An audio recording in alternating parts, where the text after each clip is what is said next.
Read me carefully. We split the tutorial in a small parts to keep learning and practices easily. Watch all from playlist. কারণ হচ্ছে ওরা ওদের search brain দিয়ে ধরে ফেলছে ব্যাপারটা কি, আপনি কেন র্যাঙ্কে আছেন। যখনই ধরে ফেলবে তখন এটাকে এমন এমন জায়গায় পাঠিয়ে দিবে, ওটা আসলে কোথায় ওটা কেউ খুঁজে পাবে না। আচ্ছা, এরপর আসে এই পেজটা কিন্তু আমার করা, এটা এখনো র্যাঙ্কে আছে। কারণ র্যাঙ্কে থাকার কারণ একটাই, আমার এখানে একটা ইউনিক শব্দ ছিল, যেটা কি, যেটা হচ্ছে কোথায় গেল,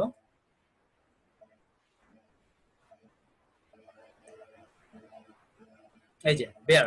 এই শব্দটা থাকার কারণে আমার এই কিওয়ার্ডটা হয়ে গেছে ইউনিক, ঠিক আছে, এবং এটার সার্চ ভলিউম হয়ে গেছে খুবই অনেক কম, যার জন্য আমার সামান্য কিছু ট্যাকটিক্স আমি প্রয়োগ করার পর আমার এটা এখন পর্যন্ত র্যাঙ্কে আছে। এই কাজটা আমি সম্ভবত 7-8 মাস আগে করছিলাম।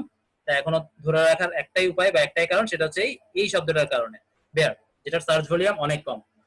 তাহলে এই ধরনের কোন একটা শব্দ যেটা আনকমন বা যেটা গুগলের ভলিউমটা অনেক কম, সার্চ সাধারণত সচরাচর হয় না, সেই ধরনের একটা আনকমন শব্দ যদি বায়ারের অনুভূতির সাপেক্ষে সেটার সাথে লাগানো যায়, সেই ক্ষেত্রে পুরো কিওয়ার্ডটা র্যাঙ্ক করবে। কিন্তু শুধু এসএনএস দিয়ে যদি আমি করতাম, এটা আমার 6 মাস থেকে 1 বছর বা আরো বেশিও লেগে যেতে পারতো।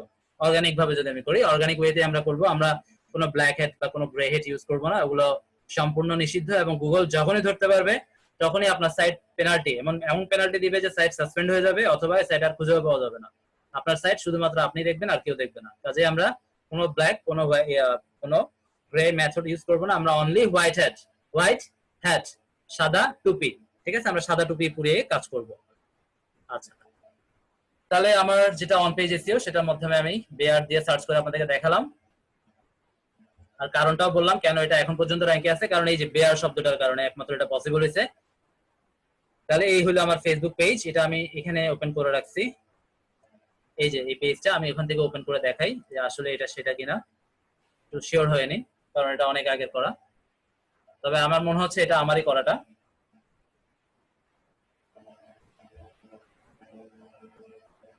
সম্ভবত আমারটাই, হ্যাঁ ঠিক আছে, এটা আমারটাই।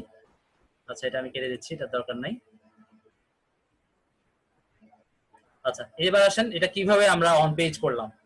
আপনারা অন পেজ করার সময় এত সৌন্দর্যতা বজায় রাখার কোনো দরকার নাই।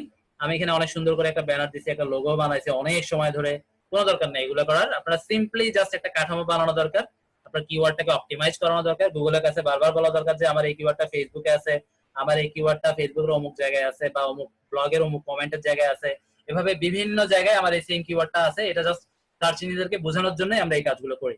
তাহলে আমরা অন পেজটা কিভাবে করলাম, আমার বেয়ার এসএনএস শব্দটা এখানের মধ্যে আমি আছে, দেখেন এই যে প্রথমে আছে কি এসএনএস, আশা করি সবাই দেখতে পাচ্ছেন এসএনএস, পরে আছে বেয়ার, ঠিক আছে।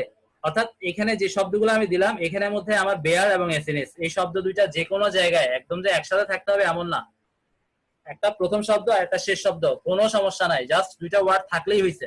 গুগল কখনো সিরিয়াল কাউন্ট করে না, আগে পরে কাউন্ট করে না, an, in, the, preposition, conjunction ইত্যাদি ইত্যাদি এগুলো কিছুই কাউন্ট করে না।